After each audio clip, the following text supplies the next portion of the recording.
السلام عليكم ورحمة الله وبركاته. إن الحمد لله نحمده ونستعينه ونستغفره ونعوذ بالله من شرور أنفسنا ومن سيئات أعمالنا.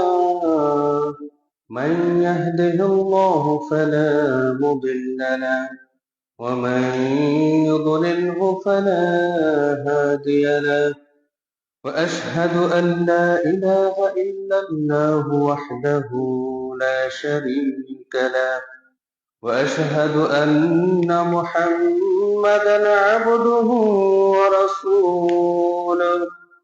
أما بعد،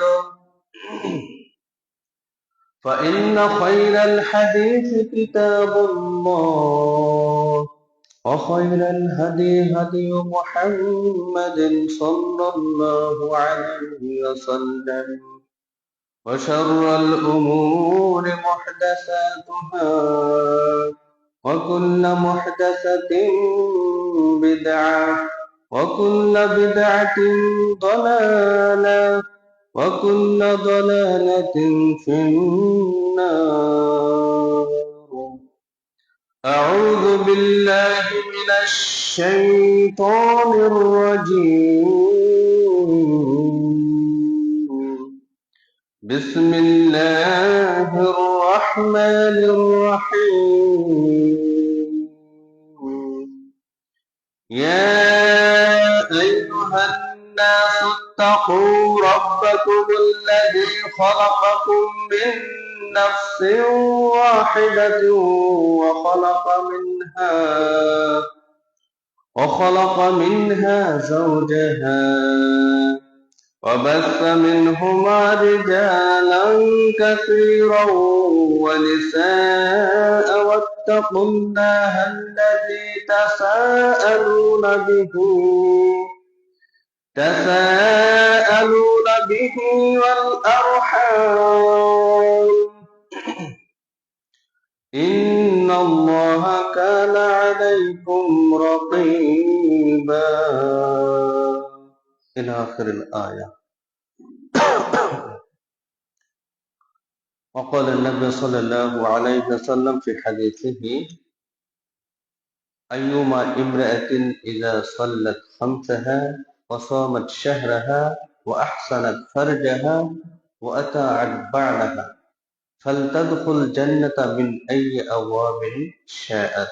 وقال النبي صلى الله عليه وسلم في موضع آخر عن أبي هريرة رضي الله تعالى عنه قال: قال رسول الله صلى الله عليه وسلم: صنفان من أهل النار لم أراهما قوم معهم سياط كأذنب البقر يضربون بها الناس، ونساء كاسية عارية مؤمنات مائلات رؤوسهن كأنسمة البخت المائلة لا يدخلن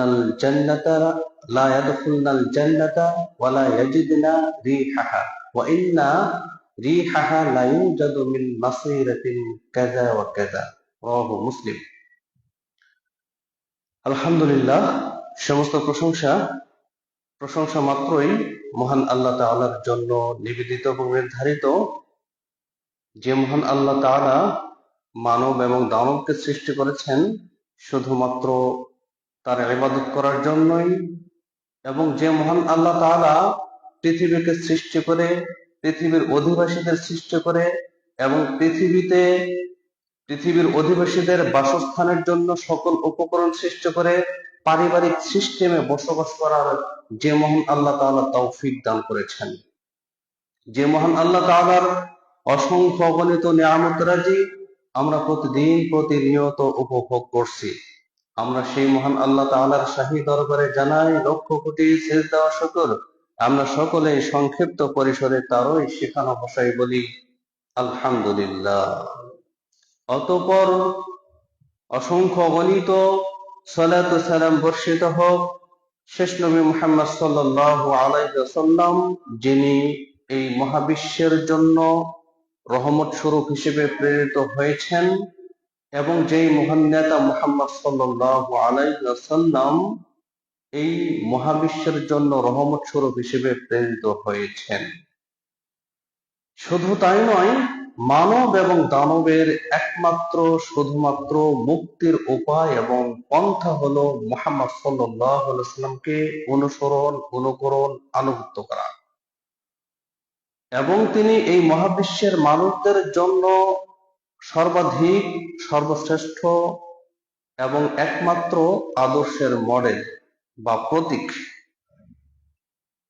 আমরা সেই মহান নেতা মুহাম্মদ সাল্লাল্লাহু আলাইহি ওয়াসাল্লামের উপর অসংখ্য অগণিত সালাত ও সালাম প্রেরণ করছি। সংক্ষিপ্ত ভাবে বলি, আল্লাহুম্মা সাল্লি আলাইহি, আল্লাহুম্মা বারিক আলাইহি। পাশাপাশি আমরা মহান আল্লাহ তাআলার নিকটে আবেদন, নিবেদন এবং প্রার্থনা জানাই যে আজকে হলো জুমার দিন। এই সর্বশ্রেষ্ঠ জুমার দিনে এখনো যারা সর্বোত্তম স্থান মসজিদে আসার সুযোগ এবং সৌভাগ্য হয় নাই, তাদেরকে যেন আল্লাহ তাআলা অনতি বিলম্বে মসজিদে আসার তৌফিক দান করেন, আমিন। সম্মানিত উপস্থিতি, আমি মূলত আপনাদের সম্মুখে আজকে একজন আদর্শ মুসলিম পরিবারের কি কি বৈশিষ্ট্য থাকা উচিত বা বাঞ্ছনীয় অথবা কর্তব্য, সে সম্পর্কে মোটামুটি কয়েকটি পয়েন্টে দিক নির্দেশনা এবং আনুষঙ্গিক কিছু কথা বলে আমি আমার আলোচনাকে এটি টানার চেষ্টা পাবো ইনশাআল্লাহ। ওমা তাওফীক ইল্লা বিল্লাহ, তাওয়াক্কালতু আলাইহি ওয়া ইলাইহি উনীব। সম্মানিত উপস্থিতি, যারা আমাকে শুনছেন মসজিদ থেকে এবং যারা এখন মসজিদে আসেন নাই, যারা রাস্তাঘাটে বা পরিবার, পথে ঘাটে, মাঠে থেকে শুনছেন, আমি সকলকেই বিনীত অনুরোধ করব আপনারা সকলেই আজকের জুমার খুতবাটি মনোযোগ সহকারে শ্রবণ করার জন্য, এখান থেকে কিছু শেখার জন্য এবং সেটা আপনাদের জীবনে বাস্তবায়ন করার জন্য। ইনশাআল্লাহ আজকের খুতবা যা আলোচনা করা হবে, আমরা আল্লাহর উপর ভরসা করে বলতে পারি, যদি আমরা আমাদের ব্যক্তিগত জীবনে এবং পারিবারিক জীবনে বাস্তবায়ন করতে পারি, তবে দুনিয়াতে থেকেই আপনি আপনার পরিবারকে একটি জান্নাতের টুকরো বানিয়ে ফেলবেন ইনশাআল্লাহ। তবে শুনতে হবে এবং মানতে হবে। শুধু শুনলে হবে না, এক কান দিয়ে শুনলে আর এক কর্ণ দিয়ে বের করে দিলে হবে না। শুনে নিজেদের জীবনে বাস্তবায়ন করার প্রাণপণ শপথ গ্রহণ করতে হবে এবং চেষ্টা করতে হবে। আল্লাহ তাআলা আমাদের সকলকেই কুরআন ও সুন্নাহ মোতাবেক জীবন এবং পরিবার গঠন করার তৌফিক দান করুক, আল্লাহুম্মা আমিন। সম্মানিত উপস্থিতি, আমার মূলত আজকের বিষয় হলো একজন বা একটি আদর্শ মুসলিম পরিবারের বৈশিষ্ট্য সমূহ। কি কি বৈশিষ্ট্য থাকলে একটা পরিবার ইসলামিক হয়ে গড়ে ওঠে এবং কি কি বৈশিষ্ট্য থাকলে, কি কি গুণাগুণ থাকলে মোটামুটি সেই পরিবারের সকলেই জান্নাতে প্রবেশ করার একটা মাধ্যম বা ওসিলা হয়ে যায়, এবং কি কি দোষ বা ত্রুটি থাকলে জাহান্নাম থেকে মুক্ত হওয়ার যে একটা সিস্টেম, মাধ্যম, সে সম্পর্কে আমি আপনাদের সম্মুখে মোটামুটি কয়েকটি পয়েন্টে আলোচনা করবো ইনশাআল্লাহ। বাতিটা জ্বালা দেব। সম্মানিত উপস্থিতি, মহান আল্লাহ তাআলা আমাদের পরিবারকে সৃষ্টি করেছেন অনেক আগে থেকে।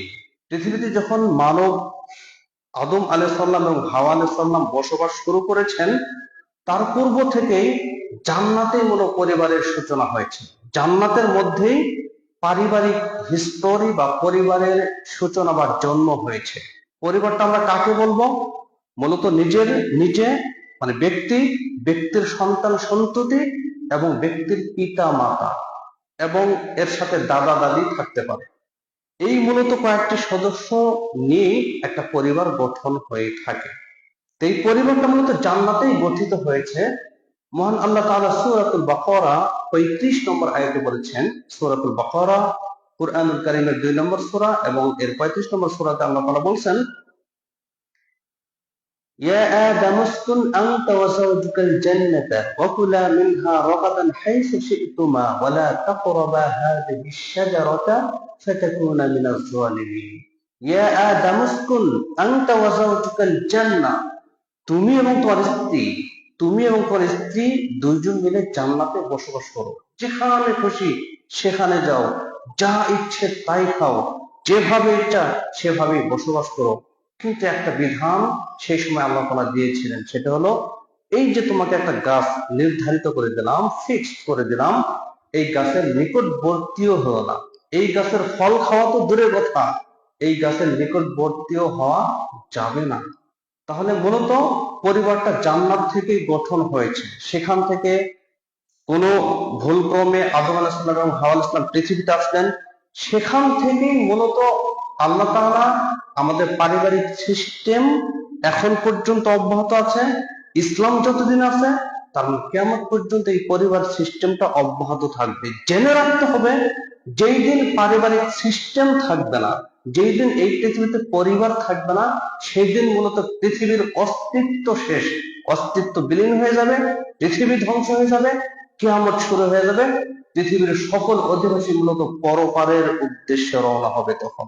এটা আমাদের খেয়াল রাখতে হবে। সুতরাং ইসলামের পরিবারটা খুবই গুরুত্বপূর্ণ একটা বিষয়। এখানে আমরা আরো জানতে পারি সূরাতুন নিসা, সূরাতুন নিসার ১ম নম্বর আয়াতে আল্লাহ তাআলা বলছেন যে ইয়া আইয়ুহান নাসুত্তাকু রাব্বাকুমুল্লাযী খালাকাকুম মিন নাফসিন ওয়াহিদা, তোমাদেরকে সৃষ্টি করেছেন এক আত্মা থেকে, মিন নাফসিন ওয়াহিদা। আদম আলাইহিস সালামকে সৃষ্টি করেছেন, আমাদেরকে আদম আলাইহিস সালাম থেকে সৃষ্টি করেছেন হাওয়া আলাইহিস সালামকে, এবং আদম এবং হাওয়া আলাইহিস সালাম থেকে পৃথিবীর সকল মানব মণ্ডলীকে সৃষ্টি করেছেন। এখানে প্রথম নির্দেশনা দেওয়া হয়েছে তোমরা আল্লাহকে ভয় করে চলো। এটি মূলত পারিবারিক সিস্টেমের প্রথম সফল গুণ। যেই পরিবারে আল্লাহর ভয় থাকবে না, যেই পরিবারে তাওহীদ থাকবে না, যেই পরিবারটা শিরক এবং বিদআত মুক্ত থাকবে না, সেই পরিবারটা মূলত অশান্তির টুকরো, ঝগড়াঝাটির টুকরো, সেখানে মূলত শান্তি বিরাজ করবে না, সেখানে এই পরিবারটা জান্নাতে যাওয়ার আশা করতে পারে না। প্রথম শিক্ষাটাই ইত্তাকু, তোমরা আল্লাহকে ভয় করে চলো। আল্লাহকে ভয় করার তিনটা উদ্দেশ্য বা তিনটা শর্ত অথবা তিনটা বৈশিষ্ট্য আমরা উল্লেখ করেছিলাম। যদি আপনার মধ্যে অর্থাৎ ব্যক্তিগত জীবনে বা পারিবারিক জীবনে, সামাজিক জীবনও হতে পারে, রাষ্ট্রীয় জীবনও হতে পারে, এবং সমগ্র মহাবিশ্বের জন্য হতে পারে, এটা সকলের জন্য প্রযোজ্য এবং কর্তব্য। তিনটা গুণ থাকলে, তিনটা বৈশিষ্ট্য থাকলে আল্লাহ তাআলা আপনাকে মুত্তাকিন বলেছেন, হাদিস আপনাকে মুত্তাকিন বলেছেন। তার প্রথম গুণটা হলো ইসলামের ফরজ বিধানগুলো আবশ্যিকভাবে পালন করা। এটা কোনো ছাড়া নাই, কোনো কম্প্রোমাইজ নেই, কোনো পরিবর্ধন নেই। ইসলামের ফরজ বিধানগুলো যেইভাবে বর্ণিত হয়েছে ঠিক সেইভাবেই আবশ্যিকভাবে কর্তব্য পালন করতে হবে, আবশ্যিকভাবে এটা ফরজ ভাবে পালন করতে হবে। ২ নম্বর শর্ত হলো, আবশ্যিক বৈশিষ্ট্য হলো আপনার সকল ধরনের পাপ, ছোট্ট থেকে বড়, ছোট্ট থেকে ছোট্টতর, একটা গান বাজনা শোনা, কাউকে কারোর সাথে অশালীন আচরণ করা, কাউকে ধমক দেওয়া, রাগারাগি করা, এই যে ছোট্ট ছোট্ট পাপ গুলো আছে, এই ছোট্ট পাপ থেকে বৃহৎ বৃহৎ পাপ, সকল ধরনের পাপ থেকে আবশ্যিকভাবে নিজেকে, পরিবারকে হেফাজত করা। ৩ নম্বর শর্ত, এটা হলো ঐচ্ছিক শর্ত, এটা হলো ঐচ্ছিক বৈশিষ্ট্য। ঐচ্ছিক বৈশিষ্ট্য হলো যদি আপনি সকল ফরজ বিধানগুলো জীবনে বাস্তবায়ন করছেন এবং সকল প্রকার নিষিদ্ধ কর্ম, পাপ কর্ম, পঙ্কিলতা, পাপাচারিতা, এগুলো থেকে নিজেকে হেফাজত করছেন, এটা আবশ্যিক। এরপর আপনি আগাবেন নফল, সুন্নাত, মুস্তাহাব বিষয়। প্রত্যেকটা ইবাদতের নফল ইবাদত আছে, সুন্নাত ইবাদত আছে, মুস্তাহাব ইবাদত আছে। যে নামাজ ফরজ আছে, কিছু রাকাত আছে সুন্নাত, পড়লে বহুত সব পাবেন, না পড়লে আল্লাহ তাআলা আপনাকে গুনাহ দিবেন না। যেমন দানের ব্যাপারে, যেমন জাকাত, জাকাত আপনাকে টাকা থাকলে আবশ্যিকভাবে আদায় করতে হবে, ফরজ আদায় করতেই হবে জাকাত যেটা। কিন্তু জাকাতের সাথে সাথে সুন্নাত দান আছে, মুস্তাহাব দান আছে, প্রতি সপ্তাহে আপনি দান করলেন, গরিব অসহায়দের সাহায্য করলেন, এরকম দান আছে। তাহলে মোটামুটি আমরা মুত্তাকিন হওয়ার ৩টা বৈশিষ্ট্য জানলাম। এগুলো জীবনে মুখস্থ করে রাখবেন, মুখস্থ রাখতে হবে, তবে আপনি মুত্তাকিন হতে পারবেন। মুখস্থ না থাকলে, না জানলে আপনি কিভাবে আমল করবেন? আগে জানতে হবে, জানাটা ফরজ, কিন্তু ইলম অন্বেষণ করাটাও ফরজ। তাহলে যে কথা বলছিলাম যে আল্লাহ তাআলা আমাদের পরিবারকে, ব্যক্তিদেরকে আগে তাকওয়া অবলম্বন করতে বলা হয়েছে। তাকওয়া মানে আল্লাহ তাআলা আমাকে দেখছেন, আল্লাহ তাআলাকে ভয় করে চলা। আপনার সামগ্রিক জীবনে জন্ম থেকে মৃত্যু পর্যন্ত আল্লাহকে সামনে রেখে হাজির নাজির জেনে জীবনকে সুন্দরভাবে, সুচারুরূপে, শান্তিপূর্ণভাবে, ইসলামিক নিয়মে, কোরআন এবং সুন্নাহর নির্দেশিত পন্থায় বাস্তবায়ন করা, চলমান করা। তাহলে এটা হলো ইসলামিক পরিবারের প্রথম গুণ, যে আপনাকে তাওহীদ বিশিষ্ট হতে হবে। তাওহীদ মানে ঐক্য। তাওহীদ মানে কি? ঐক্য। এর বিপরীত হলো শিরক। পরিবারের প্রথম তাওহীদ প্রতিষ্ঠা করতে হবে। তাওহীদ তিন প্রকার হয়ে থাকে: তাওহীদুল উলুহিয়াত, তাওহীদুর রুবুবিয়াত, তাওহীদুল আসমা ওয়াস সিফাত। তাওহীদ মানে আপনার পরিবারে তাওহীদ প্রতিষ্ঠা করার অর্থই আপনার পরিবারের এ টু জেড এভরিথিং, সকল প্রকার কাজ, সব কাজ, একবারে ছোট্ট থেকে বড় যত বৃহৎ বৃহৎ কাজ আছে, সকল প্রকার কাজ এক আল্লাহর জন্য প্রতিষ্ঠা করা, এক আল্লাহর জন্য করা। আপনি ছেলে মেয়েকে বিবাহ সাথে দিবেন, এটা সুন্নাহ মোতাবেক দিতে হবে, আল্লাহর সন্তুষ্টির জন্য দিতে হবে। আপনি সালাত আদায় করছেন, আপনি পর্দা করবেন, সবকিছুই আল্লাহর সন্তুষ্টির জন্য হতে হবে। তাওহীদ মানে ঐক্য প্রতিষ্ঠা করতে হবে, সবকিছুই একক আল্লাহর জন্য নিবেদিত প্রাণ হতে হবে, এক আল্লাহর জন্যই পরিমার্জিত পরিবর্জিত সবকিছু করতে হবে, শুধুমাত্র আল্লাহ তাআলার জন্য। আপনি 1 টাকা দান করলেও 1 টাকা যেন আল্লাহর সন্তুষ্টির জন্য হয়। পারিবারিক বন্ধন, প্রতিবেশীর বন্ধন, সামাজিক বন্ধন, আত্মীয়তার বন্ধন, এই যে বন্ধন এবং শত্রুতা, সেটা যে করবেন, সেটা একমাত্র আল্লাহ তাআলার জন্যই যেন হয়। এটা হলো তাওহীদ। তাওহীদ কেন পরিবারে একত্ববাদ প্রতিষ্ঠা করবেন? কেন ব্যক্তিগত জীবনে, পারিবারিক জীবনে, সামাজিক জীবনে একত্ববাদ প্রতিষ্ঠা করবেন? কেননা মহান আল্লাহ তাআলা আপনার পরিবারকে, আপনার জীবনকে, আপনার পরিবারকে, আপনার সমাজকে সুন্দরভাবে, সুচারুরূপে, একেবারে ঐকান্তিকতার সাথে পরিচালনা, বসবাস করার জন্য সকল প্রকার অবদান আল্লাহ তাআলা আমাদেরকে দিয়েছেন। জীবন ধারণ করার জন্য, জীবন পরিচালনা করার জন্য, একটা পরিবারকে সুস্থভাবে, সুশৃঙ্খলভাবে, শান্তিপূর্ণভাবে পরিচালনা করার জন্য পৃথিবীতে সকল প্রকার উপাদান আল্লাহ তাআলা আমাদেরকে দিয়েছেন। জমিন থেকে উৎপাদিত ফসল, আকাশ থেকে রহমত, পানির বর্ষণ, আকাশ থেকে পানি বর্ষিত হয়ে জমিনে সকল প্রকার উৎপাদিত ফসল আল্লাহ তাআলা আমাদেরকে দিয়েছেন কিনা? আমি এই যে চলাফেরা করছি, চলাফেরা করার জন্য আল্লাহ তাআলা আমাকে সুন্দর একটা দেহ দিয়েছেন, বডি দিয়েছেন, এবং সুন্দর একটা চেহারা দিয়েছেন, এবং দুনিয়ার সকল প্রকার কাজকর্ম করার জন্য সুন্দর দুটো হাত দিয়েছেন, মুখে কথা বলার জন্য মুখমণ্ডল দিয়েছেন, এবং জীবনকে ভালো পথে পরিচালনা করার জন্য মগজ দিয়েছেন, বিবেক দিয়েছেন, পাপ কাজ থেকে দূরে রাখার জন্য আল্লাহ তাআলা বিবেক দিয়েছেন। ভালো মন্দ যাচাই করার, ভালো মন্দ নির্ণয় করার যোগ্যতা, কোয়ালিটি সম্পূর্ণ করে আল্লাহ তাআলা আপনাকে এই পৃথিবীতে তৈরি করেছেন। কে দিয়েছেন এগুলো? মহান আল্লাহ তাআলা।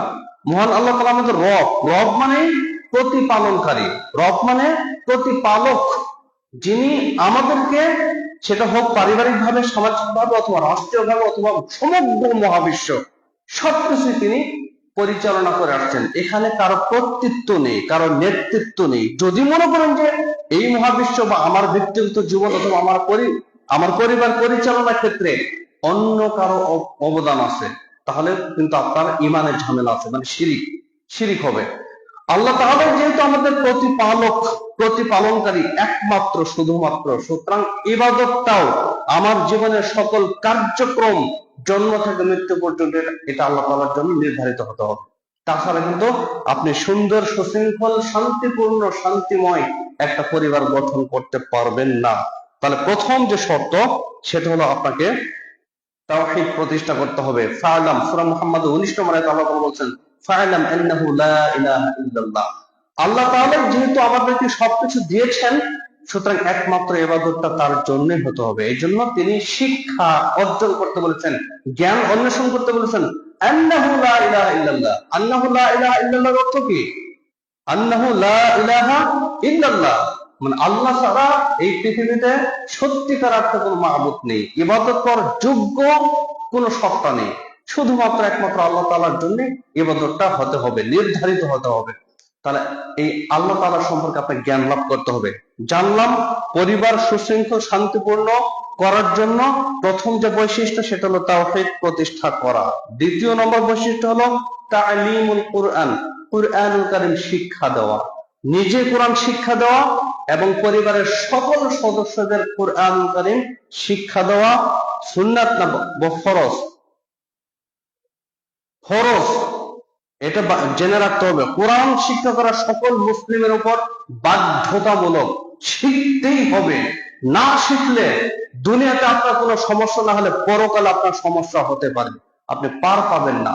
কোরআন শিক্ষা করতে হবে, কোরআন জানতে হবে, নিজেকে শিক্ষা করতে হবে, পরিবারের সকল সদস্যদেরকে, ছেলে হোক মেয়ে হোক আর অন্য কোনো সদস্য হোক, আপনাকে কোরআন শিক্ষা করতে হবে। কোরআন আপনি শিক্ষা করবেন না কেন? আপনি মিশকাতুল মাসাবি খুলে দেখেন, মিশকাতুল মাসাবি 131 নম্বর আয়াত, এখানে একটা হাদিস উল্লেখিত হয়েছে, বারা ইবনে আযিব থেকে বর্ণিত হাদিসটা সকলেই জানি। সেটা হলো কবরে কয়টা প্রশ্ন করা হবে? 3টা প্রশ্ন করা হবে। মান রব্বুকা, তোমার রব কে? তোমার রব কে? রব্বি আল্লাহ। মুমিন মুসলিম ব্যক্তি কি উত্তর দিবে? রব্বি আল্লাহ, আমার প্রভু তো আল্লাহ তাআলা। দুইজন ফেরেশতা আসবেন, কবরে রেখে আসার সাথে সাথেই, আমরা চলে আসার সাথে সাথে দুইজন ফেরেশতা আসবে, তাকে উঠাবে, বসাবে, বসে প্রথম প্রশ্নটা হবে মান রব্বুকা, তোমার প্রভু কে। দ্বিতীয় প্রশ্ন হবে মান নাবিয়্যুকা, তোমার নবী কে? তোমার নবী, তোমার দিন কি? মা দীনুকা, তোমার দিন কি? দীনিয়াল ইসলাম, সে বলবে দীনিয়াল ইসলাম, এই কবরওয়ালা ব্যক্তি বলবে। চতুর্থ প্রশ্ন করা হবে যে তোমার নবীকে, অর্থাৎ যাকে রাসূল হিসেবে প্রেরণ করা হয়েছিল, আল্লাহু বুইসা ফীকুম, তার সম্পর্কে তোমার ধারণা কি? প্রশ্ন আমার রাসূল মুহাম্মদ সাল্লাল্লাহু আলাইহি ওয়াসাল্লাম। এইগুলো 3টা প্রশ্ন উত্তর। 3টা প্রশ্নের উত্তর মুমিন এবং মুসলিমরা উত্তর দিতে পারবে। এখানে চতুর্থবার প্রশ্ন করা হবে, দুইজন ফেরেশতাকে চতুর্থবার প্রশ্ন করা হবে যে ওয়ামা ইউদুরিক, ওয়ামা ইউদুরিক, তুমি কিভাবে এই প্রশ্নের উত্তরগুলো জানলে? প্রশ্নের উত্তর জানার জন্য কি সিলেবাস পড়তে হয় না? এই যে এসএসসি, ইন্টার, বিসিএস পরীক্ষা আছে, এটা কি পড়তে হয় না? না পরীক্ষা আপনি পাস করতে পারবেন? যে কবরে যে প্রশ্ন করা হবে, এই প্রশ্ন উত্তর আপনি কিভাবে দিবেন? পড়তে হবে আপনাকে নাকি? বলছে ওয়ামা ইউদুরিক, তুমি কিভাবে জানলে এই 3টা প্রশ্নের উত্তর? তুমি কিভাবে উত্তর দিলে? এই ব্যক্তি বলবে, এই ব্যক্তি বলবে ক্বরা'তু কিতাবাল্লাহ ওয়া আমানতু বিহি ওয়া সাদ্দাকতুহু, মানে আমি নিজে স্বয়ং আল্লাহর কিতাব পাঠ করেছি। আল্লাহর কিতাব কোনটা? বাংলা, ইংরেজি, অঙ্ক? কুরআনুল কারীম। আল্লাহর কিতাব হলো কুরআনুল কারীম। আমি নিজে কুরআনুল কারীম পাঠ করেছি। ওয়া আমানতু বিহি, এবং এর প্রতি ঈমান এনেছি। ঈমানের 6টা শর্ত আছে, আমরা আপনাদেরকে বলেছি, আজকে আর বলবো না। ওয়া আমানতু বিহি, এর প্রতি ঈমান এনেছি। ওয়া সাদ্দাকতুহু, এবং এই কুরআনুল কারীমকে সত্যায়ন করেছি। এই জন্য আমি 3টা প্রশ্নের উত্তর পেরেছি। এই হাদিস কি প্রমাণ করে বলেন? এই হাদিস প্রমাণ করে এটাই সুস্পষ্ট ভাবে যে কুরআনুল কারীম পড়া ছাড়া, মানে কুরআনুল কারীম পড়া ছাড়া এই পৃথিবীর যত বই আছে সবগুলো বই যদি আপনি মুখস্থ ঠোঁটস্থ করে ফেলেন, আপগ্রেড করেন, ব্রেনে ইনস্টল করে ফেলেন, কিন্তু আপনি কোরআন পড়তে জানেন না। শুধু তাই নয়, সমগ্র হাদিস গ্রন্থগুলো যদি আপনার মুখস্থ থাকে কিন্তু কোরআন পড়তে জানেন না, কোরআন আপনি পড়েন নাই, তবুও আপনার মুক্তি পাওয়া প্রায় অসম্ভব হয়ে পড়বে। কারা মুক্তি পাবে? সুনাউল্লাহ না পরাউল্লাহ? যারা পড়েছে তারা মুক্তি পাবে। যারা কোরআন পড়েছে, কোন শুনলে কাজ হবে না, শুনলে আপনি বিভ্রান্ত হয়ে গেলেন। বাংলাদেশের যে অবস্থা, 99-95% মুফাসসির আলেমরা হলো বিভ্রান্ত। বিভ্রান্ত, তারা আপনাকে দিন শিক্ষা দিবে না, সঠিক ইসলাম শিক্ষা দিবে না, আপনি বিভ্রান্ত হয়ে পড়বেন। এর জন্য নিজে কোরআন পড়তে হবে, যেটা বললাম। আর আল্লাহ তাআলা প্রথমে বলছে এ পড়ো বিসমি রাব্বিকাল্লাযী খালাক, এটা প্রথম নাযিলকৃত আয়াত, যে তুমি তোমার প্রভুর নামে পড়ো। আপনি কেন পড়বেন না? এবং সূরা রহমান পড়ে থাকেন, প্রথম কয়েকটা আয়াত এত সুন্দর আয়াত, আর রহমান আল্লামাল কুরআন, এই কোরআন আল্লাহ তাআলা নিজেই শিক্ষা দিয়েছেন। তা আল্লাহ তাআলা যেই বস্তু, যেই কোরআন শিক্ষা দিয়েছেন, সেই কোরআন আপনি পড়বেন না কেন? আপনার সদস্যরা পড়বে না কেন? সম্মানিত উপস্থিতি, তাহলে যেটা বললাম, শুধু তাই নয়, এই কুরআনুল কারীম পড়ার ফজিলত এত বেশি যে যা অন্য কোন ইবাদত করে এত ফজিলত আপনি পারবেন না। একটা করে অক্ষরে 10টা করে নেকি। আমি সেদিকে যাই না, যেহেতু সময় স্বল্প। এক কথায়, নিজে কোরআন শিখতে হবে, পরিবারের সকল সদস্যদেরকে কোরআন শিক্ষা করাতে হবে। এটা বাধ্যতামূলক, ফরজ, এটা করতে হবে। আমরা প্রতিদিন আসার সালাতের পরে কুরআনুল কারীম অধ্যয়ন করি, কোরআনের শিক্ষার একটা ক্লাস হয় আসার পরে, কিন্তু আপনি সেখানে উপস্থিত থাকতে পারেন না। এটা আপনার জন্য দুর্ভাগ্যজনক। আপনি 4 স্টলে আড্ডা দিবেন, বাইরে যা ঘুরবেন এবং টিভি সিনেমা দেখবেন, সময় অতিবাহিত করবেন, কিন্তু কোরআন শোনার, কোরআন শেখার আপনার সৌভাগ্য হয় না। সম্মানিত উপস্থিতি, তাহলে যেটা বললাম ইসলামিক পরিবার গঠনের দ্বিতীয় যে বৈশিষ্ট্য সেটা হলো কুরআন কারীম আমাদেরকে শিক্ষা দিতে হবে। 3 নম্বর, ইসলামিক পরিবার বা ইসলামিক পরিবার গঠনের যে বৈশিষ্ট্য সেটা হলো আপনার যে পরিবারের সদস্য, বিশেষ করে অভিভাবকদের বলছি, সন্তানাদি যারা আছে, সন্তান সন্ততিকে, পরিবারের সন্তানদেরকে ইসলামিক মন মাইন্ডে ইসলামিক সোসাইটি হিসেবে গড়ে তুলতে হলে আপনাকে শুধুমাত্র 18 থেকে 20 বছর পর্যন্ত শুধুমাত্র মৌলিক চাহিদা পূরণ করতে হবে। মৌলিক চাহিদা বুঝেন না? মৌলিক চাহিদা 5টা। মৌলিক চাহিদা কয়টি? 5টি। অন্ন, বস্ত্র, শিক্ষা, চিকিৎসা, বাসস্থান। অন্ন, বস্ত্র, শিক্ষা, চিকিৎসা, বাসস্থান। 18 থেকে 20 বছর হওয়া পর্যন্ত, 18 থেকে 20 বছর হওয়া পর্যন্ত আপনার ছেলে মেয়েদেরকে শুধু খাবার দিবেন যাতে সে বেঁচে থাকে, এতটুকুই করতে হবে। আবার ওয়াসালেন বিলাসবহুল খাবার দিবেন এটাও চলবে না, শুধুমাত্র বেঁচে থাকার জন্য তাকে খাবার দিতে হবে। 15 থেকে 20 বছর পরে শুনে রাখতে হবে, ছেলে হোক মেয়ে হোক সকলকেই। এরপর বস্ত্র দিতে হবে, তার ইজ্জত আব্রুকে ঢেকে রাখার জন্য কাপড় পোশাক দিতে হবে। এটা হলো 2 মৌলিক চাহিদা। 3 নম্বর হলো শিক্ষা দিতে হবে। শিক্ষা, সর্বপ্রথম শিক্ষা দিতে হবে কুরআনুল কারীম এবং ইসলাম শিক্ষা। এরপরে সে অক্সফোর্ডে পড়বে না আমেরিকার হার্ভার্ডে পড়বে, যে কোনো বিশ্ববিদ্যালয়ে সে পড়তে পারে, কিন্তু প্রথমে কোরআন শিক্ষা দিতে হবে, এটা বাধ্যতামূলক। কোরআন করে সে ডক্টর হতে পারে, ইঞ্জিনিয়ার হতে পারে, সে বিশেষ ক্যাডার হতে পারে, সে রাষ্ট্রপতি, প্রধানমন্ত্রী, পৃথিবীর শাসক হতে পারে, কোনো সমস্যা নেই, কিন্তু সর্বপ্রথম আপনাকে কোরআন শিক্ষা দিতে হবে। তাহলে বললাম অন্ন, বস্ত্র, শিক্ষা, শিক্ষাটা দিতে হবে। চিকিৎসা, রোগ হলে চিকিৎসা দিতে হবে, এবং বাসস্থান, তাকে থাকার জায়গা করে দিতে হবে। এই মোটামুটি মৌলিক চাহিদা। এই 18 থেকে 20 বছর পর্যন্ত মৌলিক চাহিদা শুধু পূরণ করতে হবে, বিশেষ করে বাবা মাকে বলছি। এর আগে অর্থাৎ প্রাইমারিতে পড়ছে, স্কুলে পড়ছে, যদি আপনি কোনো অ্যান্ড্রয়েড মোবাইল, যদি স্মার্ট ডিভাইস, যদি ল্যাপটপ, পিসি, যত কিছু আছে আধুনিক ডিভাইস, যন্ত্রপাতি, এগুলো যদি দিয়ে থাকেন তবে আপনার পরিবার ধ্বংস নিশ্চিত রূপে। আমি এখানে চ্যালেঞ্জ করে বলতে পারি, যেই পরিবারের টিভি লাইন আছে, ডিশ লাইন আছে, যেই পরিবারের টিভি চ্যানেল প্রচালিত হয়, যেই চ্যানেলের টিভি নাটক, সিনেমা, ড্রামা প্রদর্শিত হয় পরিবারে, সেই পরিবার কখনোই কোনোভাবেই কোনোদিনই ইসলামিক পরিবার হতে পারে না। এই ডিভাইস, এই টিভি, এই ডিশ লাইন, এই ইউটিউব, ওয়াইফাই, ফেসবুক, সামাজিক যোগাযোগ মাধ্যম আপনারা সকলকেই জাহান্নামে নিয়ে যাবে। এর কোনো কম্প্রোমাইজ নেই, কোনো ছাড় নেই। এটা আমরা এর আগে বলেছিলাম। আপনি যদি সুপুরুষ হয়ে থাকেন, যদি ইসলামিক বীর বীরোত্তম পুরুষ হয়ে থাকেন, তবে আপনার পরিবারে টিভি চ্যানেল থাকতে পারে না। এই টিভিকে লাথি মেরে, আজকের আলোচনা শোনার পর এই টিভিকে লাথি মেরে বাইরে ছুড়ে ফেলতে হবে, নাহলে ভাঙতে হবে, নাহলে বিক্রি করতে হবে। টিভিতে কোনো ইউটিউব চ্যানেল থাকবে না, টিভিতে কোনো অশ্লীল ড্রামা থাকবে না, অশ্লীল সিনেমা থাকবে না। অথচ আপনার ছেলে মেয়ে 24 ঘন্টা, প্রায় 24 ঘন্টা, রাত 12টা 1টা পর্যন্ত গেম খেলে, টিভি চ্যানেল দেখে। আপনার পরিবার কোনোদিনই শান্তিপূর্ণ হতে পারে না, ইসলামিক হতে পারে না। আপনি যখন বিপদে করেন তখন বলেন যে আমার তো ভালো লাগে না, আমার তো ঘুম আসে না, আমার তো বিপদ হয়েছে, এগুলো বলেন। আপনি তো নিজেই আপনার অশান্তির জন্য দায়ী। আপনার পরিবার থাকবে কোনো টিভি চ্যানেল থাকবে না।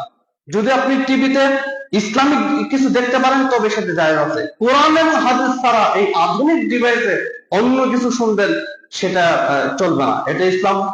যারা এগুলোর প্রতিষ্ঠাতা, ফেসবুক বলেন, মাইক্রোসফট বলেন, এবং এআই বলেন, গুগল বলেন, এগুলোর যারা প্রতিষ্ঠাতা, তাদের সাক্ষাৎকার নিয়ে দেখেন, তারা তাদের ছেলে মেয়েদের 20 বছর আগে এগুলো আধুনিক স্মার্ট ডিভাইস দেয় না। বুঝতে পারছেন তো?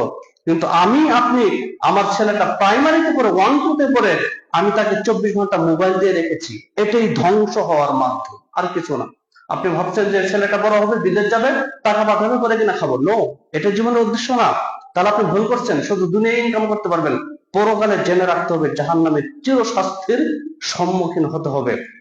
তাহলে যেটা বললাম যে এই 15 থেকে 20 বছর পর্যন্ত শুধুমাত্র ছেলে মেয়েদের মৌলিক চাহিদা পূরণ করতে হবে। এছাড়া কোনো অপরাধ কর্ম, অশ্লীলতা এগুলো দেখানো হবে না। শুধু মৌলিক চাহিদা, খাদ্য, বস্ত্র, চিকিৎসা, বাসস্থান, শিক্ষা। অন্ন, বস্ত্র, শিক্ষা, চিকিৎসা, বাসস্থান, এই 5টা বিষয় শুধু পূরণ করবেন। এছাড়া অন্য কিছু দিলে আপনার পরিবারে এটা আদর্শময় হবে না, এটা জেনে রাখতে হবে।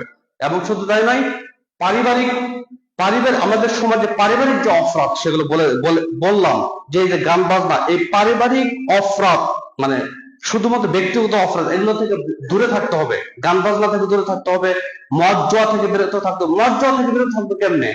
মদ খাওয়া থেকে বিরত থাকবে কিভাবে আমার ছেলে? আমি তো নিজেই মদ খাই, আমি তো নিজেই গাঁজা খাই, আমি তো নিজেই আমার ছেলেকে দিয়ে বাজার থেকে মদ এবং গাঁজা আনয়ন করি যে বাবা এক প্যাকেট সিগারেট নিয়ে আসো, বলি কিনা? আপনার ছেলে কিভাবে ভালো হইব? আপনি তো নিজেই গাঁজা খোর, নিজেই মদ খোর। নিজেকে আগে ভালো হতে হবে, তাহলে ইসলামিক পরিবার গঠন করতে পারবেন। তাহলে গান বাজনা এগুলো থেকে বিরত থাকতে হবে, সিনেমা নাটক এগুলো থেকে বিরত থাকতে হবে। এগুলো হলো পারিবারিক অপরাধ, সামষ্টিক অপরাধ। এগুলো থেকে বিরত না থাকলে আপনি কিন্তু আপনার সুন্দর পরিবার গঠন করতে পারবেন না। শুধু তাই নয়, কোরআন এই গান বাজনা ড্রামা নাটক সিনেমা এগুলো তো একটা স্টোরি, এগুলো তো হিস্টোরি না, স্টোরি, মিথ্যা গল্প দিয়ে বানানো, তাই কিনা? ড্রামা নাটক সিনেমা এগুলো কি মিথ্যা গল্প না, কল্প কাহিনী না? এগুলি শুনে আমাদের ছেলে মেয়েরা দিন অতিবাহিত করছে। আপনি এগুলো বাদ দিয়ে কোরআনের শিক্ষা দেন। কোরআনের শিক্ষা, কোরআনের শিক্ষা। কোরআনে কি হিস্টোরি নেই, ইতিহাস নেই? ইউসুফ আলাইহিস সালাম কিভাবে কুয়োতে পড়লেন, কুয়া থেকে উঠে কিভাবে জেলখানায় গেলেন মিশরে, জেলখানা থেকে বের হয়ে কিভাবে মন্ত্রী হয়ে গেলেন, সুন্দর গল্প না?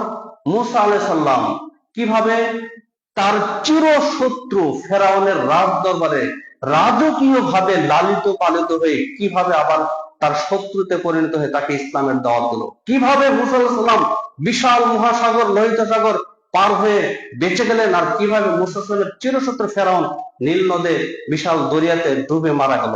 এটা কি হিস্টোরি নেই?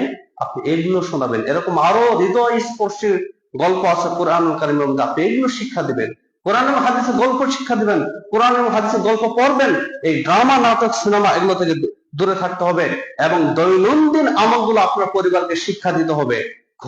ঘুমানোর সময় কি দোয়া করতে হবে এটা শিক্ষা দিতে হবে। আপনি নিজেই জানেন না, বললাম কি, নিজে আমি মূর্খ, নিজে আমি জানি না, নিজে আমি অজ্ঞ, এই জন্য আমার পরিবারটা অশান্তিপূর্ণ, অজ্ঞ, মূর্খ, এছাড়া আর কিছুই না।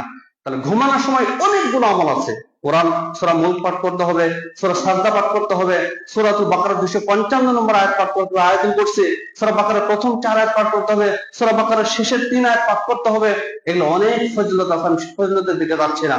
এরপরে ঘুমানোর সময় দোয়াটা পাঠ করতে হবে। ঘুম থেকে উঠে ঘুমানোর একটা জিকির আছে, ওযু করতে হবে, ফজরের সালাত আদায় করতে হবে। ফজরের সালাত আদায় করে আল্লাহ তাআলার জিকির আজকার করে আপনার দিনের প্রহরটা মানে দিনের সূচনা করলেন। এরপর আপনি বাকি কাজ, দুনিয়ার কাজ এবং দিনী কাজ সবগুলো করতে আপনার ভালো লাগবে। কিন্তু ফজরের সালাতের কোনো খোঁজ খবর নাই। ছেলে মেয়ে, বাবা মা, ভাই বোন সবাই একসাথে মৃত্যু হয়ে থাকে ফজরের সময়। ঘুম মানে কি মৃত্যু। এরা 7টা পর্যন্ত মৃত্যু হয়ে থাকে। এদের জন্য মানে সূর্য ওঠে 5টায়, কিন্তু এরা ঘুমিয়ে থাকে 7টা পর্যন্ত। মানে 7টার সময় সূর্য ওঠে আর ওরা 7টার সময় ঘুম থেকে ওঠে। বিষয়টা এরকম যে সূর্য তুমি উঠিও না, আমি একটু ঘুমাই নেই, এরকম একটা অবস্থা।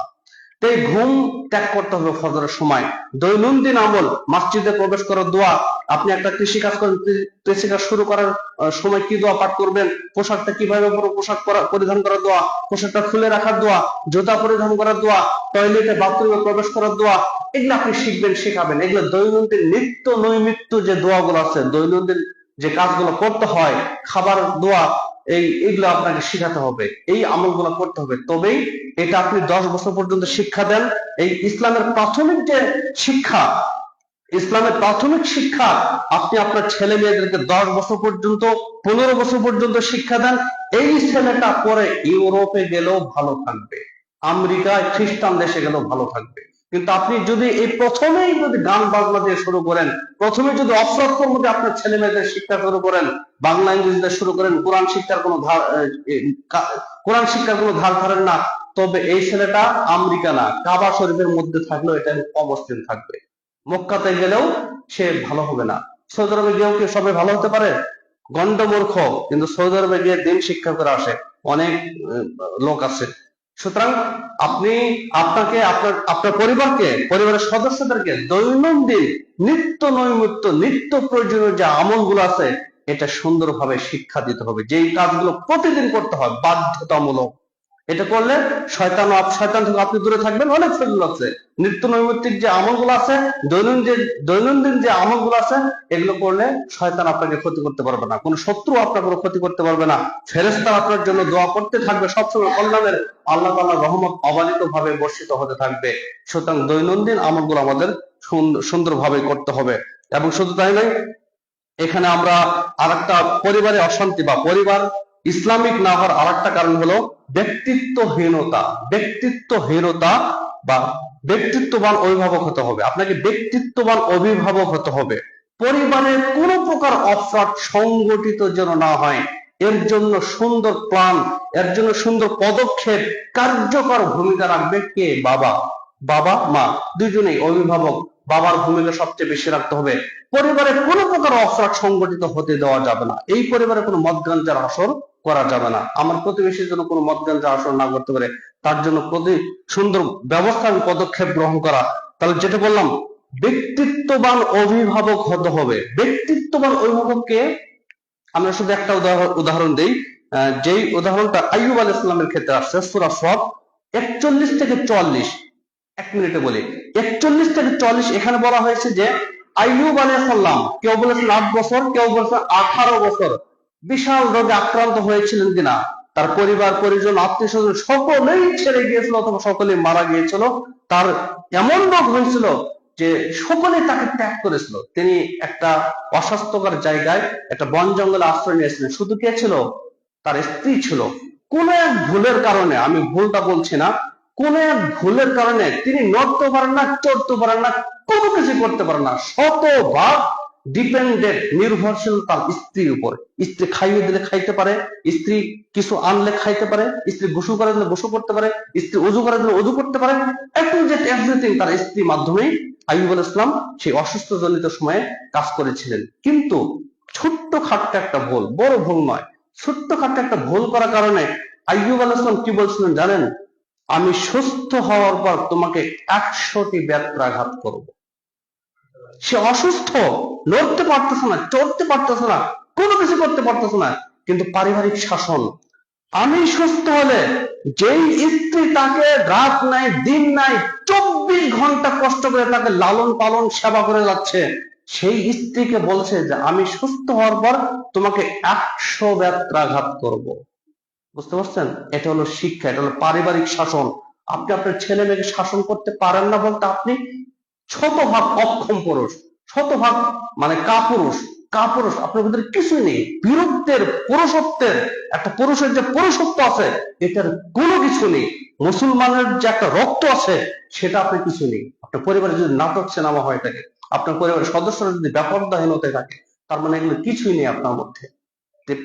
সুন্দর পারিবারিক ব্যক্তিত্বপূর্ণ অভিভাবক হতে হবে, একটা শাসক হতে হবে, নিজেকে সেভাবে গড়ে তুলতে হবে। আপনি যদি ম্যানমানা শিয়ালের মুরগির মতো হয়ে থাকেন, তাহলে তো পরিবারের ড্রামা চলবেই, পরিবারে তো সিনেমা চলবেই। আপনি তো এই ড্রামা সিনেমার টাকা দিয়ে থাকেন, আপনি তো মুরগি হয়ে আছেন। সে মুরগি হওয়া থেকে বিরত থাকতে হবে। বিশাল ব্যক্তিত্বপূর্ণ পুরুষ হতে হবে। আরো এরকম অনেক উদাহরণ আছে ইসলামিক ব্যক্তিত্বশীলদের। আবু বকর রাদিয়াল্লাহু তাআলা আনহু, সেদিকে যায় না, আমার সময় খুবই কম। তাহলে আরেকটা শর্ত, সেটা হলো মসজিদের সাথে সম্পর্ক রাখতে হবে। আপনার এবং আপনার পরিবারের ছেলে মেয়েদের মসজিদের সাথে সম্পর্ক রাখতে হবে। ইব্রাহিম আলাইহিস সালাম কে জানেন? ইব্রাহিম আলাইহিস সালাম আবুল আম্বিয়া, মানে ইব্রাহিম আলাইহিস সালামের পরে যত নবী রাসূল আসছে সকল নবী রাসূল ইব্রাহিম আলাইহিস সালাম বংশের। সুবহানাল্লাহ, বুঝতে পারছেন? মানে 1,24,000 নবী রাসূলের মধ্য থেকে শুধুমাত্র 10 থেকে 15 জন বা এর চেয়ে কম অথবা বেশি ইব্রাহিম বংশের বাইরে, আর সকল নবী ইব্রাহিম আলাইহিস সালাম বংশের। অথচ আল্লাহ তাআলা ইব্রাহিম আলাইহিস সালাম কি বলছে জানেন? অতহির বাইতিয়া লিত্তাইফিন, তুমি এবং তোমার ছেলে দুইজনে এই কাবা শরীফ পরিষ্কার করবা, এই ঝাড়ু দিবা। খাদেম, ইসলামের খাদেম, এই মসজিদের খাদেম। তা আমাদের সেন্টার ইসলামিক, আমাদের তো ইসলাম একটা সংগঠন, ইসলামের সেন্টার কোথায়? Mecca Medina. আমাদের ইসলামিক আদর্শের সেন্টার হলো মক্কা মদিনা। আমাদের সম্পর্ক যারা বলে যে মক্কা মদিনার সাথে তুলনা নেই আমাদের ইসলামের, সে মূলত ইসলামই পালন করে না। সে কিসে? ইসলামের বাইরে গিয়ে একটা তরিকার জন্ম দিয়েছে, একটা তরিকা রচনা করেছে, সেই তরিকার মধ্যে তার জীবনযাপন হয়। ইসলামের সাথে কোনো সম্পর্ক নেই তার। আমাদের আদর্শের মূল সেন্টার হলো মক্কা মদিনা, আর শাখা প্রশাখা কোথায়? মসজিদ। শাখা প্রশাখা হলো পৃথিবীতে যত মসজিদ আছে সেই মসজিদ গুলো। ইব্রাহিম আলাইহিস সালাম সেই মসজিদ পরিষ্কার করেছেন, ধুলোবালু পরিষ্কার করেছেন। এর সাথে মারিয়াম আলাইহিস সালাম মসজিদে ছিল না, বাইতুল মুকাদ্দাস।